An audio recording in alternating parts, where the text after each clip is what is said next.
तो मुझे ना पता था कि मैं शाहरुख खान नहीं बन सकता। तो फिर मैंने डिसाइड किया कि करण जौहर बन जाता।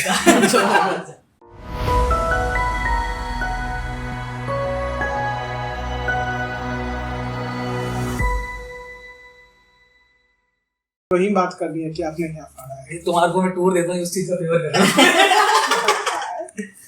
आपने ऑन कैमरा बोल दिया। ऑन कैमरा के सच बोल रहा हूँ, जितने लोग सुन रहे हैं। नहीं सब, अरे मैंने बहुत सारी बार ऐसा सोचा है कि मैंने वैसे सोचा था मैं सीधे कॉफी विद करण भी दूंगा। तो तुम लोग नहीं, अभी कॉफी विद श्रेय है। अभी कॉफी विद श्रेय, अभी ना तो कॉफी है ना तो कहानी है। पानी विद श्रेय, कोई क्लियर।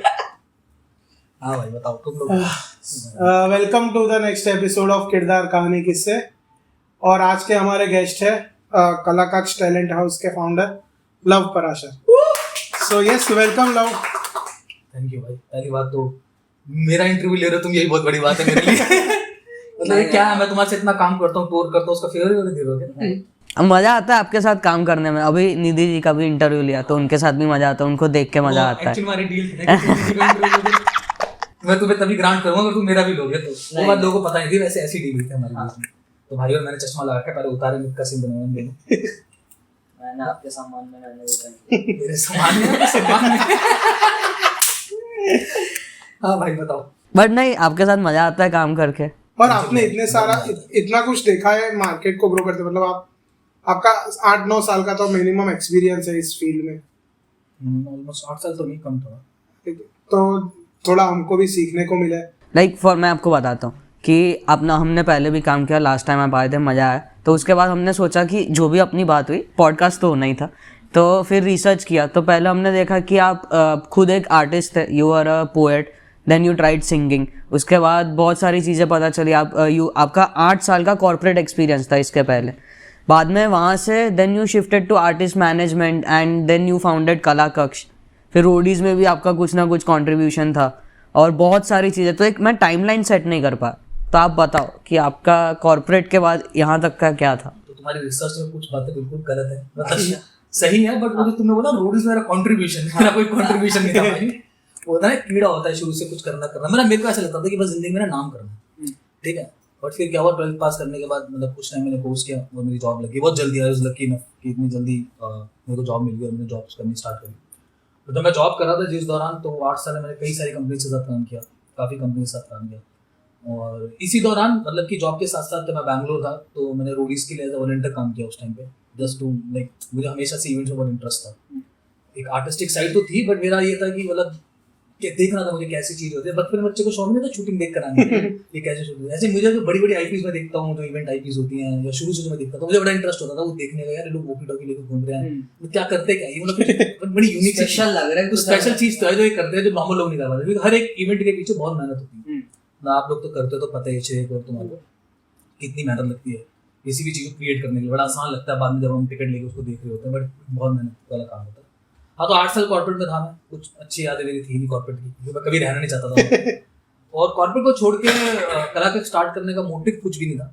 हुआ क्या था, एक्चुअली मेरे को जॉब से निकाल दिया गया। तो ये बात मैं भी क्लियरली बता रहा हूँ आप सब लोगों को, ये रिसर्च को पता नहीं था।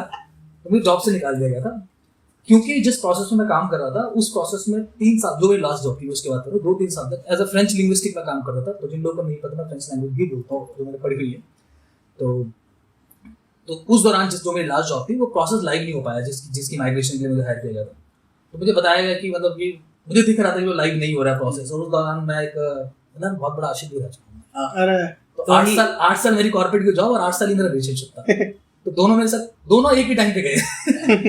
तो फिर बंदे पूरी तरह टूट जाता तो कुछ ना कुछ तो स्टार्ट करते ही। तो मेरे मैनेजर मुझसे बहुत प्यार करते थे, जो मेरे रिपोर्टिंग मैनेजर। तो ये लोग और मेरे दोस्त भी थे, जो मेरे टीममेट्स थे। मतलब बहुत अच्छा रिलेशन था सबका। मेरी लास्ट जॉब में, हर जॉब में, मैं जितने भी लोगों के साथ आज तक रहा हूँ, मेरा रिलेशनशिप सबके साथ बहुत अच्छा ही रहा। लड़ाई झगड़े कभी हुए नहीं, सब दोस्त भाई की तरह ही रहे।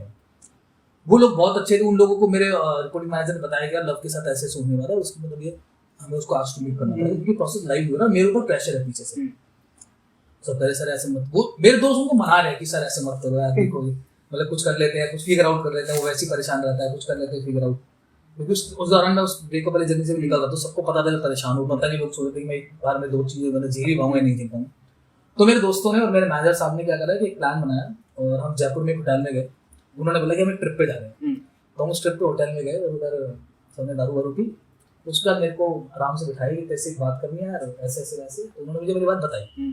मेरे को इंप्रेशन, मेरा कोई एक्सप्रेशन नहीं था चेहरे पे, मुझे कुछ घंटा फर्क ही नहीं पड़ा। I was like waiting for this opportunity बोल रहा हूँ इसको, कि मेरे को किसी ने बोला जाए कि भाई फिर उसका हाँ हो गया तुम्हारा काम। तो उन्होंने मुझे बोला आपको 2 महीने का टाइम है और तेरे को ये बात कल ऑफिशियली एचआर बताएगा ऑफिस जाके। ठीक है सर, कोई दिक्कत नहीं। उन्होंने बोला नहीं यार दिल पे मत लियो, हम नहीं, मैं ले ही नहीं रहा दिल पे।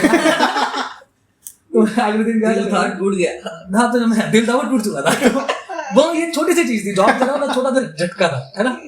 तो जब मैं ऑफिस गया तो मैं गए ने सब कुछ बताया। तो उन्होंने मुझे ऑप्शन भी दिए कि आप आपके लिए हमारे पास और ऑप्शन भी है, हम और कंपनी से बात करके कुछ ना कुछ कर सकते हैं। मैंने नहीं, मैं कहा मेरे पास टाइम कितना है। तो उन्होंने बोला आपका 2 महीने है, 2 महीने तक आप अपनी जॉब सर्च कर लो। और उस दिन शायद फ्राइडे का दिन था, तो आप जॉब सर्च कर लो। और जॉब सर्च करने के बाद जब आपको जॉब मिल जाएगी, वैसे तो 2 महीने पर हम आपको 3 महीने तक चल भी एक्सटेंड कर देंगे, बेंच पे रख सकते हैं। उन्होंने बोला बस मेरे लिए एक फेवर कर सकते हो, मुझे आधी जॉब छोड़ने बिना नोटिस पीरियड करें, सर्व करें। तो उनके लिए तो भाई एकदम बढ़िया चीज थी, वो फ्री में स्टार्ट करने वाले जन्नत थी उनके लिए। तो उन्होंने ऐसा कहा ठीक है तुम छोड़ो, तुम्हारी मर्जी है। मेरे मैनेजर ने मुझे फिर भी रोकने की कोशिश की, तो मैं नहीं रुका, मैंने छोड़ दी। तब तक कला कक्ष का एक पेज बन चुका था, बट हम लाइव इवेंट्स में नहीं थे। फिर वो लाइव इवेंट वाला सीन स्टार्ट हुआ। मैंने कंपनी में इंटर्नशिप ज्वाइन किया, एक कॉमेडी कंपनी थी सर से। फिर मैंने वहाँ पे ऑपरेशन को हेड भी किया जाके, वहाँ से मुझे नॉलेज आई। कई सारे कॉमेडी शोज किए मैंने। आज आप कई ऐसे बड़े बड़े कॉमेडियंस को देखते हो जो जिनकी मैंने जर्नी देखी, कैसे कहाँ से उन्होंने पहले जोक से कैसे स्टार्ट किया, उनके ओपन माइक से लेकर आज वो बहुत बड़े हैं। मैं कुछ तो इतने बड़े हैं कि जो सबसे बड़े हैं आजकल। तो फिर उससे ही एक अपॉर्चुनिटी आई पहले टूर की। उसके लिए मैं टेप पटेल का थैंक यू बोलता हूँ, कोपल का, तो कि अमनदीप कोपल का एक टूर था जो हमारे पास आया। वो टूर की स्टार्टिंग थी, वहीं से फिर वो काम स्टार्ट होते होते अब आप देख रहे हो क्या क्या हुआ। उसके बाद तो फिर मिलते रहे लोग। फिर मुझे एक परी मिली मेरी जिंदगी में, फिर सब कुछ बदल दिया। मेरी छोटी बहन निधि मिली मेरे को, पैसा ही पैसा आ गया, पैसा ही पैसा, कंपनी और बड़ी हो गई। तो बस इस तरीके से ये सब चला। हाँ बाकी बात रही है वो रोडीज इंडियन आइडल वाली और ये सब की, आपने पूछा था कि मैं शायद कोई इंटरव्यू करता हूँ। तो मुझे ना पता था कि मैं शाहरुख खान नहीं बन सकता। तो फिर मैंने डिसाइड किया कि करण जौहर बन जाता। तो वही था कि एक किंग होता है, एक होता है किंग मेकर। आपने बहुत सारे कलाकारों को आपके सामने बनते हुए देखा है, ब्रू होते हुए देखा है, उनको किल करते हुए देखा है ऑडिटोरियम में। हाँ। तो एज अ प्रोड्यूसर आपका क्या नजरिया होता है? मतलब आपके लिए वो क्यों जरूरी था कि आप एक किंग मेकर बनो, आप शैडो बनो? और आप मतलब एक शेर लिखा था मैंने इस पर कि वो चांद से थे वो जो सबके सामने चमकते रहे, पर दुनिया ये क्या जाने कि हम उनके पीछे सूरज बन के जलते रहे। शायर साहब तो ये सबके टूटे। तो ये आप वो सूरज वाला कैरेक्टर निभा रहे हो। देख यार, मैं मतलब एक बात में बहुत बिलीव करता हूँ कि मेरे हिसाब से बिल्कुल गलत है। कोई किंग या किंग मेकर नहीं होता। किंग मेकर ऐसी कोई चीज नहीं होती, गलत नाम है किंग मेकर। मैं नहीं मानता किंग मेकर हूँ, क्योंकि मैं जानता हूँ उन आर्टिस्ट की खुद की मेहनत है यार। हमारा सिर्फ एक पुश है थोड़ा सा कि उनको जो लोग, क्योंकि ज्यादातर जो आर्टिस्ट अभी जो मेरे साथ भी काम कर रहे हैं वो एज में थोड़े छोटे हैं, ठीक है। और तो शायद उनको वो अपॉर्चुनिटी या उनकी पढ़ाई का टाइम चल रहा था, ठीक है। वो ऑलरेडी वो अपने अपने किंग क्वीन थे, वो बहुत बड़ी चीज थे। बट एक बस बाहर निकलना था उनको, तो उनको बाहर निकलने में हमने थोड़ी मदद की। और इस तरीके से वो लोग एक तरीके से दोनों तरफ से चीजें साथ चली। तो मैं ना मतलब कि मेरे पास अभी बहुत ऐसे आर्टिस्ट आते हैं जो चाहते हैं कि मैंने मैनेज करूँ। काफी ऐसे लोग हैं, बट मैं सिर्फ उन्हीं लोगों को मैनेज करता हूँ या उन्हीं लोगों के साथ काम करता हूँ जिनके साथ मेरा ट्रस्ट बिल्ड हो पाता है और जिनके साथ मेरा कोई पर्सनल रिलेशनशिप रहता है। अगर मेरा आपके साथ पर्सनल रिलेशनशिप है तभी मैं इधर बैठा हूँ, जो कि है ना। तो मैं सिर्फ पैसे के लिए काम नहीं कर सकता हूँ, तो मतलब मैं कर ही नहीं सकता। इसीलिए तो यार वो जॉब वॉब छोड़ के मुझे इतनी खुशी अपना काम करके, अगर मैं अभी भी किसी के साथ सिर्फ पैसे के लिए काम करूँ, मेरे उसे दिल ना मिले, तो अगर ऐसा होता भी कभी किसी में मैंने काम किया है गलत, तक कई बार होता है कि गलत लोग मिल जाते हैं, तो मैं अगली बार उन लोगों के साथ काम नहीं करता, चाहे कितना भी प्रॉफिट हो रहा है, कुछ भी हो रहा है। तो दिल जुड़े रहना बहुत जरूरी है, आपका आपके आर्टिस्ट के साथ वो ट्रस्ट रहना, ताकि आप जो बोल रहे हो उसको लगे कि हाँ भाई ये जो बंदा बोल रहा है सही बोल रहा है ना। तो एक तो ना कुछ आर्टिस्ट मैनेजर ऐसे होते हैं या कुछ आर्टिस्ट भी ऐसे होते हैं जो एक दूसरे को कंट्रोल करना स्टार्ट कर देते हैं। कई बार ऐसा होता है कि कोई बड़ी कंपनी का आर्टिस्ट मैनेजर होता है और एक कोई आर्टिस्ट है जो बिल्ड हो रहा है वो बड़ी कंपनी में साइन हो जाता है ना। फिर वो आर्टिस्ट मैनेजर क्योंकि ऑलरेडी बड़े बड़े आर्टिस्ट को मैनेज करता है, उसको कहता है तुम तो अभी तुमने भी किया है, तुम तो भी ऐसे हो, हमने तो इतने मैनेज किया। या कई बार एक आर्टिस्ट इतना बड़ा बन जाता है कि वो तो मैं नहीं चाहता कि मेरे साथ कभी हो, मेरा कोई आर्टिस्ट इतना बड़ा हो जाए और मुझे बाद में ऐसे कह रहा हो, या बाद में मैं इतना बड़ा हो जाऊँ कि मैं उसे, तो मतलब वो बेशक मैं अपने आर्टिस्ट से कर रहा हूँ ना रहूँ प्रोफेशनली, बट मैं वो पर्सनल चीज का रिस्क नहीं ले सकता। मतलब मैं चाहता हूँ कि किसी भी टाइम पे वो कभी ये ना बोले कि लव एक बेकार इंसान था, या मैं कभी बोलूँ कि वो है, क्योंकि इसलिए मैं बहुत ही ज्यादा कहता ना स्कैन करके फिर जाके किसी के साथ काम करता हूँ, क्योंकि मेरे लिए बहुत जरूरी है। मेरे पास अभी गुजरात का एक एग्जांपल है, मैं शेर के साथ काम करूँ, किसी इंसान ने मुझे फोन करके बहुत कुछ उल्टा सीधा बोला, तो कई चीजें बोली कि हम एक टाइम पे ऐसे वैसे, तो मुझे पता है वो कैसा है, तो मुझे कोई बादल नहीं है, मैं बिल्कुल नहीं। तो ये बहुत जरूरी है। तो किंग मेकर वाला कोई सीन नहीं है, हम वो लोग थे। मैं तो ये कहूंगा कि मेरी लाइफ में कई सारी कोई ना जिनकी वजह से मैं थोड़ा किंग वाला जी पा रहा हूँ। तो बहुत सारे आर्टिस्ट को आपने मैनेज किया है अभी तक, बहुत सारे शोज मैनेज किए हैं। अभी जो ऑडियंस होती है वो आर्टिस्ट को देखती है, वो शो को देखती है। इसके पीछे की जो स्ट्रगल है, जो कहानी है, वो सिर्फ एक आर्टिस्ट मैनेजर, एक टूर मैनेजर समझ सकता है। तो उसके बारे में बताइए कि जो जितना आसान लोगों को ऑडियंस में बैठे हुए लगता है, वो कितना मुश्किल होता है सच में। बहुत बहुत मुश्किल होता है, और लोगों को जो लोग ऑडियंस देख रहे हैं यहाँ पे, उनको बता दूं कसम से बहुत मुश्किल होता है। जितना मुश्किल एक आर्टिस्ट के लिए होता है ना, वो 2 घंटे परफॉर्म करते हैं, उतना ही मुश्किल एक आर्टिस्ट मैनेजर के लिए, एक इवेंट मैनेजर के लिए, और जो भी ऑर्गेनाइजेशन होती है जो उधर ऑर्गेनाइज कर रही होती है, सबके लिए बहुत डिफिकल्ट होता है। मैं एग्जांपल लेता हूँ यार, तुम्हारे मतलब राइट टाइम पे तुमने क्वेश्चन पूछा। मैं आज तुम्हें सुबह एक बार बताता हूँ कि हम काफी दिन से टूर कर रहे हैं, मैं और निधि, तो नींद तो ना उसकी पूरी हो रही है ना मेरी हो रही है। तो कल हमने सोचा था, कल थोड़ा टाइम मिला था, जल्दी वडोदरा आ गए थे, तो मेरे को लगा भाई सो जाएंगे आराम से। सुबह 10 बजे मेरी कच्ची नींद में आँख खुली और मैंने एक मैसेज पढ़ा, उस मैसेज पे लिखा हुआ था कि मुंबई शो नहीं हो सकता क्योंकि मेरे पार्टनर ने ये वेन्यू किसी और को दे दिया। अब सोच सकते मेरी आंखें ऐसे कैसे खुली रहेगी, मेरे को ये मतलब ये कैसे हो गया यार। और हम 2 शो सोल्ड आउट हमारे वहाँ पे। अब मैं निधि को जाके ये बात तो बता नहीं सकता हूँ क्योंकि उसका क्रिएटिव पार्टनर सारा, मैं उसको जाके ये चीजें बताऊँ तो उसका जो आज का शो वो भी बिगड़ जाएगा। अब मैं इसलिए बता रहा हूँ कि वो शॉर्ट हो चुका है। तो जो भी वो मैसेज आया मैं, और मैंने उस बंदे को तकरीबन 2.5 घंटे तक लगातार कॉल किया, वो किसी से वेटिंग पे था और उस बंदे मेरा फोन नहीं उठाया। उस दौरान मैंने बॉम्बे के अलग अलग वेन्यूज पे कॉल करके वेन्यू लॉक करने की कोशिश की, किसी तरीके से हो जाए, और इस दौरान 2 वेन्यू मैंने लॉक भी कर दी। बट एंड में उस बंदे ने फोन उठाया, उससे बात हुई तो उसने मुझे बताया कि कोई मिसअंडरस्टैंडिंग थी, मैसेज किसी और को भेज दे और आपके पास आ गया। मैंने कहा भाई मेरी आंखें नींद खराब हो गई यार, और अब इंटरव्यू का टाइम हो गया था।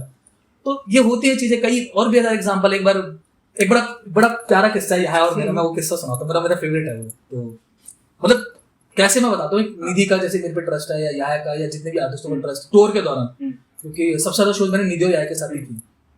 तो हम उदयपुर रुके हुए थे, एक होटल था, बड़ा सुंदर सा होटल था, और उसमें 5 बजे की हमारे उदयपुर से जयपुर की ट्रेन थी, 6 बजे की सुबह। तो मैंने यहाँ ने मुझे उठाया, हम दोनों उठे और हम नीचे उतरे और देखे भाई कैब कुछ बुक नहीं हो रही, और एकदम ना बहुत ही अच्छी जगह थी। हमने सोचा आउटस्कर्ट में होटल लेंगे, थोड़ी फील लेंगे पहाड़ों वाली। तो हमने होटल ले लिया, और बहुत मतलब कि ऐसे एकदम नीचे उतरे तो भाई कैब बुक नहीं, कुछ नहीं, ट्रेन को जाने में आधा घंटा, और स्टेशन का रास्ता तकरीबन 15 से 20 मिनट। तो एक ऑटो आया, उस ऑटो में लगा ऑलरेडी एक अंकल और आंटी बैठे हुए थे, जिन्होंने अपने पूरे, ठंड थी बहुत उस टाइम पे, तो उन्होंने पूरा कपड़े से अपना चेहरा लपेटा हुआ था। तो मैंने उस ड्राइवर से रिक्वेस्ट की, तो उसने बोला नहीं ऑलरेडी बैठे हुए, तो मैंने उनका प्लीज रिक्वेस्ट की अंकल हमारे ऐसे ट्रेन हमारा शो है प्लीज। तो उन्होंने ठीक है बेटा बैठ जाओ। तो मैं, याया और अमोल तीनों हम बैठ गए। हम स्टेशन पहुंचे, ट्रेन तक ही पहुंच गए, ट्रेन पे बैठ गए। तो T1, T2, T3 ऐसे कुछ सीट, C1, C2, C3 ये 3 सीट्स हमारी बुक थी। हम जाके सीट पे बैठ गए। अब एक अंकल आंटी आए, उन्होंने बोला ये C1, C2 तो हमारी सीट है। मैंने कहा ऐसे कैसे, हमारी सीट हमने बुक करा रखी है, मेरे को पूरा अपने, क्योंकि मुझे अपना पूरा वो किया, मैं टिकट तो कराई थी, क्योंकि मैंने जो मेरी टीम का एक लड़का है उसको बोला था टिकट कराने, उसने करा दी। मैंने बोला यार टिकट चेक करिए भाई, अमोल टिकट चेक कर। हाँ भाई C1, C2, C3 है, और अंकल आंटी की चेक करे, वो भी C1, C2, C3। हमारी ऑनलाइन वाली थी, उनकी पेपर टिकट थी, भाई इनकी भी एक टिकट है, और हम उनसे ऐसे बहस करते रहे। तो इतनी देर में अंकल आंटी ने मुझे बोला कि बेटा हम वही है जिनके साथ आप आए हो। मतलब हाँ जी अंकल जी, अंकल जी पर ये तो कुछ तो वो है। तो कह रहा तो एकदम से यार के दिमाग में बोला डेट तो देख लो। अरे तो भाई जब मैंने टिकट की डेट देखी, वो एक दिन पहले की थी, और हमें वहाँ वेन्यू पे शो करने के लिए पहुंचना था। तो उस टाइम बड़ी अच्छी बात लगी थी, उस टाइम पे मतलब यार ने बड़ी अच्छी बात की थी। मैंने बाद में पूछा था, मैंने उस टाइम पे कैसे टीटी से बात करके रिक्वेस्ट करके मैनेज करके किसी ना किसी तरीके से 3 बजे तक वहाँ जयपुर में पहुंचा दिया, 5 बजे हमारा शो था। मैंने ऐसे पूछा कि अगर भाई नहीं होता तो मतलब तेरे को बिल्कुल भी कुछ बुरा नहीं लगा कि मैंने ऐसा कर दिया, या फिर मतलब कि डर नहीं लगा कि कुछ ऐसा करेगा? भाई यार मैं चलता, मुझे पता था मेरा काम क्रिएटिव पार्ट है, मेरा शो है, तू है ना, तू ले जाए। मतलब मुझे पता था हम पहुंच जाएंगे वहां तक, कैसे ना कैसे तू वहां तक ले ही जाएगा। तो वो मेहनत होती थी कि इतने ज्यादा आप शो कर रहे हो, तो उसमें छोटी छोटी गलतियां हो सकती हैं। अगर आप 25-30 सिटीज कर रहे हो, फिर वो गलतियां आप ऑडियंस को नहीं बताते, पर कई बार वो गलतियां हैंडल करने में इतनी मेहनत चल जाती है ना। और उसका शो पे भी यार कई बार माइक नहीं चल रहा होता है, ऐसे कई सारे एग्जांपल है मेरे पास कि एंड मोमेंट का माइक नहीं चल रहा था शो से पहले, तो भाग के माइक लेकर आओ। खास करके कॉमेडी शोज में, मैंने जो बड़े बड़े कॉमेडी शोज किए हैं कुणाल भाई के साथ, जसप्रीत भाई के साथ, और भी काफी लोगों के साथ, तो उन शोज में बहुत प्रॉब्लम होती है कि बड़े बड़े ऑडिटोरियम शोज होते हैं, वो उनको भी संभालना, अभी बीच में टेपेडल का एक शो था जिसमें 500-600 सीटर है दिल्ली के अंदर, उसके अंदर बाहर गेट हैंडलिंग बहुत मुश्किल से हो रही थी, एकदम इतने लोग आ गए, पर अंदर जाके लोगों ने देखा तो बहुत सुंदर शो था। वो लोग यार क्या अमेजिंग शो था, जब वो लाफ आते हैं कॉमेडी शोज में या जब पोइट्री में लोग इमोशंस आते हैं और वो कहते हैं यार बढ़िया बहुत अच्छा काम किया आपने। बट हाँ कुछ ऑडियंस भी ऐसी है, कुछ लोग ऐसे हैं खास करके पोइट्री शो में, क्योंकि इसमें काफी लोग ऐसे आते हैं जो खुद भी लिखते हैं, है ना, तो वो लोगों को शायद पता होता है क्योंकि खुद भी इवेंट्स पे जाते रहते हैं, तो उनको पता होता है कि कई लोग अप्रिशिएट भी करके जाते हैं इनके शोज में, कई लोग हमारे लिए भी गिफ्ट्स लेके आते हैं तो वो वाला सीन है। और मतलब है यार मेहनत तो बहुत है, और खास करके तुम लोगों की मेहनत, मतलब कि मैं बहुत अप्रिशिएट करूंगा श्रेय को, इसकी पूरी टीम को, आप सबको, कि गुजरात में जब भी हम शोज करते हैं, है ना, मैंने बहुत पहले इनके साथ शो किया था और अभी भी कर ही रहा हूँ, तो वो है कि वो साथ रहेगा चाहे मैं कितने बड़े शोज करूँ, तो ये वही ट्रस्ट वाली बात है, ये बिल्ड रहेगा, है ना, तो उसके लिए थैंक यू और पूरी टीम का, आशीष साहब की। ये तो है कि आप हाईली रिकमेंडेड है ये लोग। वैसे तो मेरा इंटरव्यू कोई नहीं देखने वाला, क्योंकि खुद नहीं देखने वाला, है ना, जो मेरे 1000 लोग हैं इंस्टाग्राम पे, उसमें से भी 900 लोग मुझे लगता है अनफॉलो कर देंगे इस इंटरव्यू के बाद, क्योंकि उनको अभी तक लगता होगा मैं कुछ अच्छा आदमी हूँ, अच्छी बातें करता हूँ। बट हाँ जो भी लोग जानते हैं कलाकक्ष को, पहले तो थैंक यू इन सबका, और दूसरा यार आर्टिस्ट सबके लिए जोरदार तालियां बजाना इंटरव्यू। Thank you. और मैं चीज़ें क्लियर कर दूं कि ऐसा नहीं है कि आप बताएं कि ये, बट आपका भी बहुत बड़ा दिल है। मैंने रिसर्च की थी, मेरे को पता है कि ये बात तो गलत नहीं है। कोविड के टाइम पे आपने बहुत लोगों को बहुत हेल्प की थी, और कहीं पे ऐसा बहुत यू डिडंट एक्सपेक्ट फेम और एनीथिंग फ्रॉम इट, तो वो आपने क्या हेल्प किया था एंड उसके पीछे का इंस्पिरेशन हाँ यार इंस्पिरेशन नहीं, बहुत बड़ी कहानी, उसके पीछे एक स्टोरी भी थी, तो काफी बड़ी, वो बताऊंगा मैं। वो किसी को मैंने सामने मरते हुए देखा था फर्स्ट वेव के अंदर, ठीक है, तो जिसको कुछ लोग बचा सकते थे, मतलब सब लोग सोचते रहे कि वो कोविड पॉजिटिव है, ठीक है, वो बंदा, उसके इवन उसके भाई सगे भाई, और उसको दूर से लोगों ने, किसी ने उसकी हेल्प नहीं करी, मतलब लोगों ने क्या करा कि खाना ऑर्डर कर दिया जोमेटो से, ऐसा कुछ कर दिया जो भी था, मतलब या कहीं से थाली लाके घर के बाहर रख दी, उसे अंदर आके, क्योंकि सबको लगता था कोविड। फिर जिस दिन वो मरा मैं उस दिन वहीं पे था, मैं मदद करना चाहता था, पर मुझे कुछ लोगों ने रोका, खास करके रिलेटिव्स नहीं रोका, ठीक है, उनके रिलेटिव्स होते हैं या फिर जो मेरे जो अपने मेरे माँ बाप या कोई भी हो, हर किसी को अपने बच्चों से प्यार होता है, तो मैंने उस बंदे को जब वो बंदा मर गया, उसके मरने के बाद उसकी Covid report I, that was negative, तो ड्यू टू मेडिकल नेग्लिजेंस उस बंदे की डेथ हो गई थी।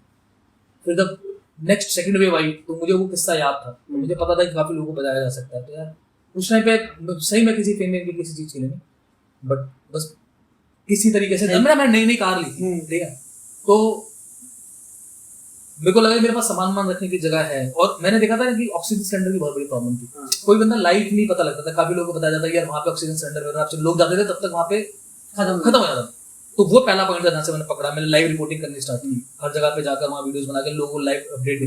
बहुत लोग हैं जिन्होंने सपोर्ट किया, खास करके काफी लोग हैं जिन्होंने डोनेट किया, बहुत बड़े बड़े कॉमेडियंस ने हमारी कम्युनिटी में से, जिन्होंने मुझे पर्सनली,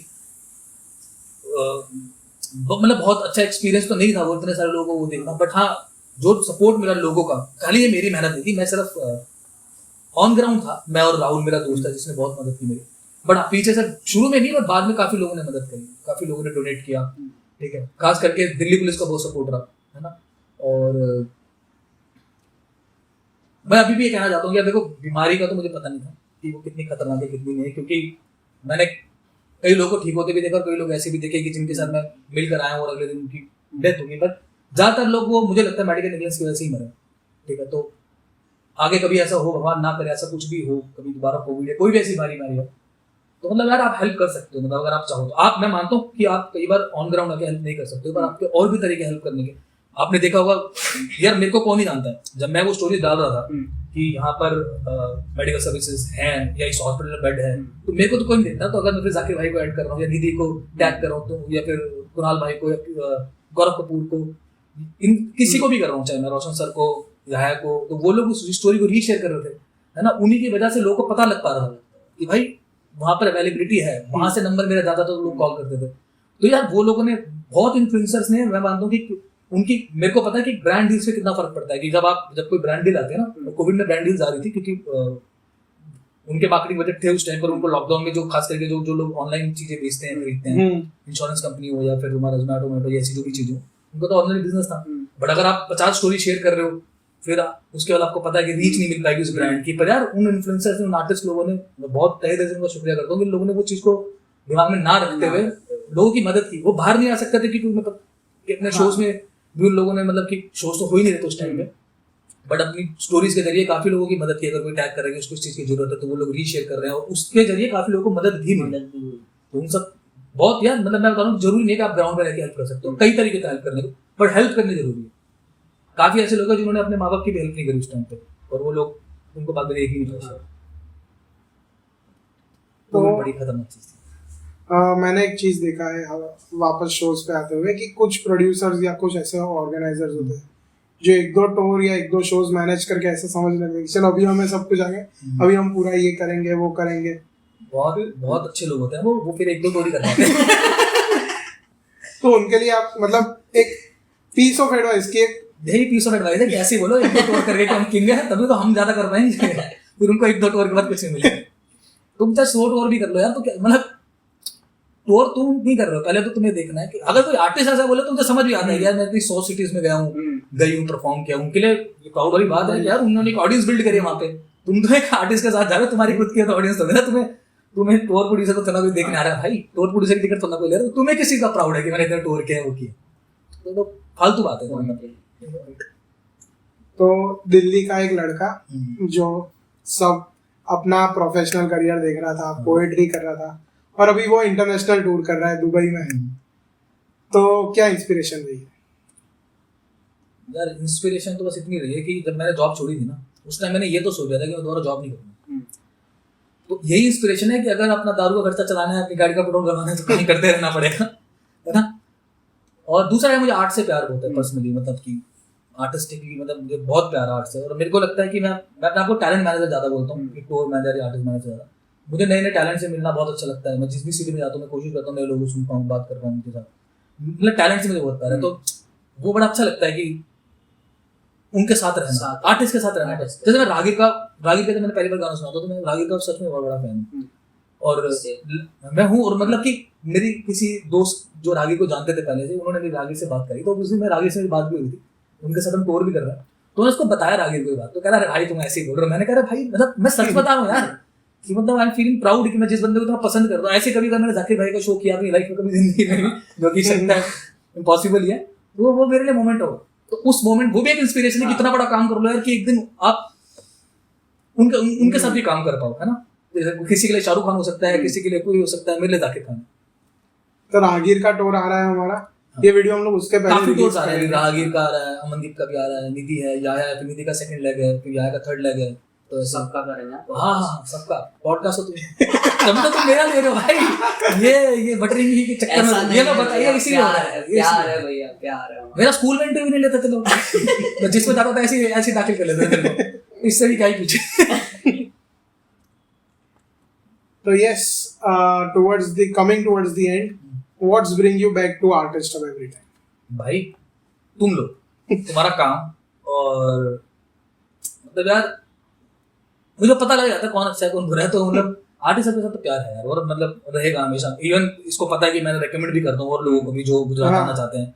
अभी लेटेस्टली तुम लोग टेपिटल के साथ काम कर रहे हो, मैं कई बार टेपिटल का नाम ले चुका हूँ, क्योंकि मुझे टेपिटल से बहुत प्यार है, मुझे खास करके उनकी टीम से। मुझे लगता है कि वो लोग बहुत ऑनेस्ट है अपने काम को लेके। मतलब काफी ऐसे बड़े प्लेटफॉर्म्स हैं जो कि नए टैलेंट को मौका नहीं देते, और अगर वो दें तो आपको और ज्यादा टैलेंट मिलेगा देखने को, ठीक है। टेपिटल एक ऐसा प्लेटफॉर्म है जो सबको मौका देने की कोशिश करता है, और जितना दे पाते हैं वो लोग देते हैं। तो उसके लिए टेपिटल का सच में बताइए लोग बहुत अच्छे। और मैं कहूंगा कि जो दूसरे प्लेटफॉर्म्स है वो मुझे काम देना मत बंद करना। तो मैं वैसे कह रहा हूँ भाइयों की तरह कि नए टैलेंट को मौका दो यार। एक रोस्टर बना के सिर्फ एक ही आर्टिस्ट आते जा रहे हैं उस जगह पर, क्योंकि तुम्हारे पास वो पावर है, तुम्हें लोग देखते हैं। हमें तो यार नहीं देखते ना, हमारा कोई यूट्यूब चैनल नहीं, अगर होता शायद आगे हो भी, तो मैं तो ऑब्वियसली नए टैलेंट को जरूर मौका देना चाहूँगा।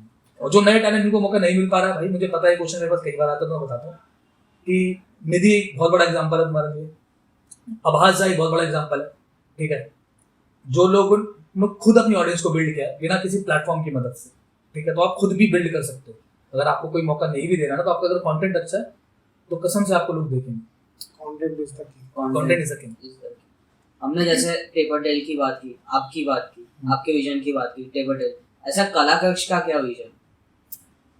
यार कला कक्ष का रीजन तो यही है कि जितना ज्यादा मैं आर्ट के लिए काम करता हूँ वही रीजन है। कला कक्ष के नाम के कला कक्ष के नाम के पीछे कहानी कि कला का मतलब पता है सबको, आर्ट, और कक्ष का मतलब होता है रूम या हाउस, जो भी आप बोल सकते हैं ना। तो it is basically talent house. कला कक्ष टैलेंट हाउस इसलिए बोलता हूँ कि कला का घर है, तो हर तरह की कला यहाँ पर आ सकती है। मैं पूछा तो जैसे तुमने आर्टिस्ट सब रखा है ना, हाँ तो मतलब सिमिलर थॉट प्रोसेस ये बता रहा है, तो क्यों शायद निधि ने से पूछा था कि क्यों नाम रखा है, ऐसा क्या थॉट प्रोसेस।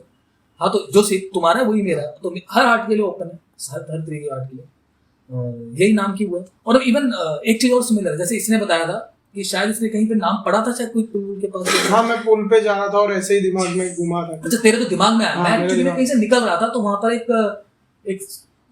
एक बुटीक था, उस बुटीक का नाम कला कक्ष था। तो सबसे पहले मैंने उस कला कक्ष को वैसे मुझे इतना अच्छा वर्ड लगा, तो मैंने उस पर एक पोइट्री लिखी, वैसे कोई भी थी, वो मेरे को याद नहीं है, तो मैंने पोइट्री लिखी। तो उसके बाद फिर मैंने जब वो पहला पेज बनाया जहाँ पे लोग आना, अच्छा शुरुआत के अंदर काफी ऐसे लोग थे जो अब मेरे साथ नहीं है, जिन्होंने बहुत हेल्प करी, जो हमने सिर्फ एक पेज बनाया था जिसमें लोग ज्वाइन करके अपनी राइटिंग्स लिख सकते थे। काफी लोगों ने ज्वाइन किया, बहुत अच्छा काम करता पेज पर। अब अनफॉर्चुनेटली इस काम की वजह से नहीं है। तो उस टाइम पे कुछ 4-5 लोग मेरे साथ थे, शिप्रिका जी थी, नंदिनी थी, सॉरी नलिनी, और भारत भाई था, दीप था, और भी काफी लोग थे जिन्होंने उस टाइम, अनुष्का, ये लोग अब अपने अपने फील्ड में अलग अलग बहुत अच्छा काम कर रहे हैं। बट हाँ, स्टार्टिंग में कला के प्रोसेस के अंदर जो स्टार्टिंग जब पेज वाली बातें थी, तब तक ये लोग सब साथ थे। तो उसकी गेम में बताना भूल गया था, बहुत इंपॉर्टेंट चीज़ है। और उसके बाद फिर वही नाम, जैसे मैंने बताया कि वो बुटीक को देख के वो नाम मुझे याद है, और मुझे अच्छा लगा तुम्हें ये नाम। और कई लोग मुझे फिर वो मतलब बोलते भी ये नाम अच्छा है, मतलब मुझे नहीं पता तुम्हें कितना अच्छा लगता है। सुंदर नाम। नहीं सही बहुत अच्छा नाम हो गया, इतने पैसे दे तुम। शो के लिए भी भागना है। हाँ, शो के लिए भागना, इसका शो है, वो देखो निधि वहां पे दे। और हमारे गुजरात में बहुत सारे टूर्स आ रहे हैं हाँ, कला कक्ष के साथ, तो टिकट चाहिए तो हम लोग डिस्क्रिप्शन बॉक्स में डाल देंगे सारी लिंक। वैसे हम बोल सकते हैं कि हम ऐसे ही शोज करते हैं तो सोल्ड आउट होते हैं। अगर आपका नसीब अच्छा हुआ, आपको टिकट मिल गया तो अच्छा। ऑल राइट, तो thank you Luv for being a part of our show. और अगर ये वीडियो अच्छा लगा, ऐसे वीडियोस देखने हो, तो हमारी चैनल को लाइक करें, सब्सक्राइब करें, वीडियो को शेयर करें और बेल आइकन दबाना। बेल आइकन दबाओ।